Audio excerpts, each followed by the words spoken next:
A suspected Russian missile breached NATO member Poland's airspace on Friday, December 29th, as reported by the Polish Armed Forces. The object spent less than 3 minutes in Polish territory, covering 40 kilometers, before likely returning to Ukraine. General Maciej Klisz, the operational commander of the Polish army, said. Despite monitoring its entire flight path, no action was taken against the missile. This incident occurred amid a significant overnight Russian attack on Ukraine, involving 158 drones and missiles targeting critical infrastructure. Polish authorities have mobilized emergency services to investigate, with no reported casualties. To był pocisk manewrujący, który jest... It was a cruise missile that was programmed to perform a specific task. That's where the flight path is programmed. Of course, the program has some autonomy when it comes to performing various kinds of evasions, because the idea is to get into a position that is extremely difficult to detect. It always has preloaded maps of the area to be traveled, so the chance of it deciding to fly to Poland by accident is relatively small. On sobie tak przypadkiem postanowił zalecieć do Polski. Jeżeli ona opuściła terytorium. If the missile left Polish territory and flew back into Ukrainian territory, we should have been in instant contact with the Ukrainian side and simply coordinated on the issue. And so far, we're not aware that such a thing was done. Na razie nie wiadomo, że At 3 p.m., a check of the designated area was completed, involving nearly 500 soldiers. The result of the search was negative. Nothing was found that could threaten the safety of the residents of the Lublin province. The army's activities have been completed, and we do not plan to carry out further checking activities in the area. We thank the soldiers of the Territorial Defense Force for their readiness and professionalism, and the residents for their understanding and forbearance. The activities of the Polish army were aimed at ensuring the safety of Polish citizens. On December 20th, the Polish Minister of Culture and National Heritage, Bartłomiej Sienkiewicz, replaced the president of public media and then turned off the signal of TVP Info. The prosecutor's office has opened an investigation into Colonel Sienkiewicz's questionable actions. Donald Tusk already announced a takeover of public media during the campaign. We have a very precise procedure prepared. After we win the elections and after the government is formed, no law will have to be changed. I will not have to wait for any signature from President Duda. Overnight, you will get the public media back. Donald Tusk designated Bartłomiej Sienkiewicz, a lieutenant colonel of the State Protection Office, who was head of the Interior Ministry in his previous government, to fulfill the new government's planned actions on Poland's public media. Jestem pewny, że pan Bartłomiej Sienkiewicz. I am sure that Mr. Bartłomiej Sienkiewicz, not only by virtue of the fact that he is both an author of books and is a man of culture, but also has experience when it comes to decisions of the toughest kind. And well, you know that there is no better man to sort out the situation, among other things, in the sphere of public media. The public media that you have destroyed. He will be responsible for restoring these media to the Polish people. Mediów publicznych, które zniszczyliście. Late in the evening of December 19th, the Polish Sejm passed a resolution under which the takeover of public media began. 344 deputies voted, 244 in favor, 84 against, 16 deputies abstained. I note that the Sejm has passed a resolution on the restoration of legal order and the impartiality and integrity of the public media and the Polish Press Agency. The presidents of Polish television, TVP, and Polish radio are chosen by the National Media Council, according to the law. Minister Sienkiewicz, disregarding this particular law, dismissed them the morning of December 20th. Moments later, at 11:18 a.m., the TVP info signal was turned off. Łamiąc prawo, postanowił naganem wprowadzić własny porządek do mediów, choć nie ma... Piotr Zemla entered the office of TVP president Mateusz Matyszkowicz, accompanied by strong men. The man began claiming to be a member of the new supervisory board of Polish television. It came to a scuffle, and as a result, MP Joanna Borowiak, who was conducting an MP intervention, was hurt.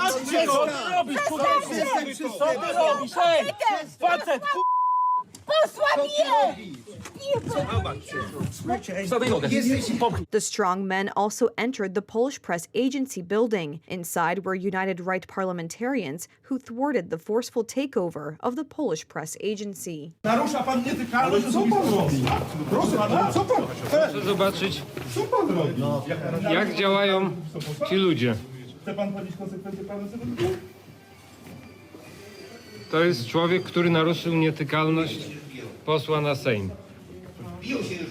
When a forceful attempt to take over public media failed, Minister Sienkiewicz launched Plan B. He decided to liquidate Polish television, TVP, Polish radio, and the Polish press agency. According to law and justice politicians, these are merely sham steps to fire existing journalists. Jeżeli takie działania zostały podjęte, widać, If such measures have been taken, it is apparent that they are of a sham nature. This is evidenced by Mr. Majher's statements that these actions are only for the purpose of taking over the public media, seizing power over the public media, and sham actions are subject to criminal sanction.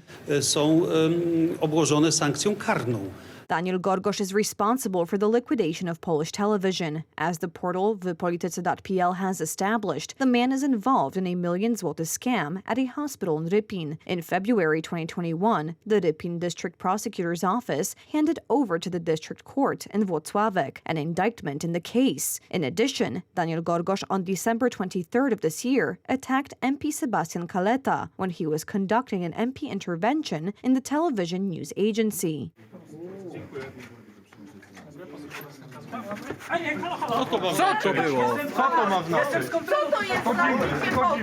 After a notice filed by Law and Justice MPs, the district prosecutor's office in Warsaw opened an investigation into the unlawful dismissal of public media presidents and an attack on MP Joanna Borowiak. First of all, we need to gather this evidence, secure evidence from the very premises of these institutions, the events that took place there, and secure documentation that will allow us to assess whether there was a possible overstepping of authority. All indications are that public media is just the beginning when it comes to the takeover of state institutions. Donald Tusk in the election campaign also talked about strong people who will take out the president of the National Bank of Poland, Adam Glapiński, and the president of the Constitutional Tribunal, Julia Przyłębska. The parliamentary intervention of United Right politicians in the television news agency continues. In parallel, demonstrations in defense of freedom of speech are taking place all across Poland.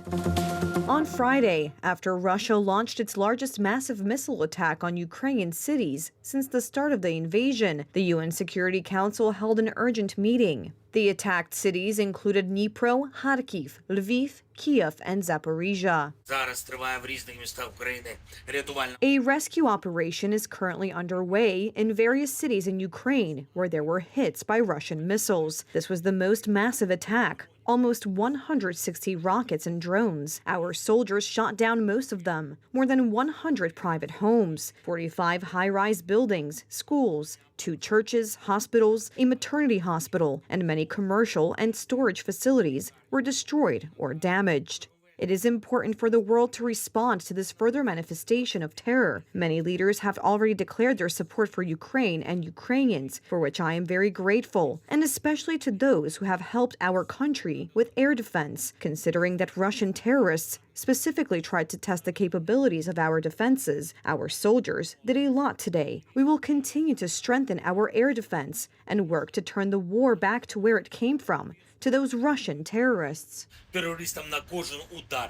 The death toll in the Ukrainian capital has already reached 16, and the search and rescue operation is ongoing. January 1st has been declared a day of mourning in Kiev. A total of 53 people were killed and 155 wounded as a result of the latest massive rocket attack on Ukraine. Meanwhile, Ukraine's defense forces hit a number of military facilities of the Russian Federation that night, launching more than 70 drones. The loudest was in Bryansk, where a group of drones attacked the Kremny L factory, considered one of the largest manufacturers of electronics for Russian military equipment. Explosions also occurred in Belgorod, Tula, Tver, and Moscow.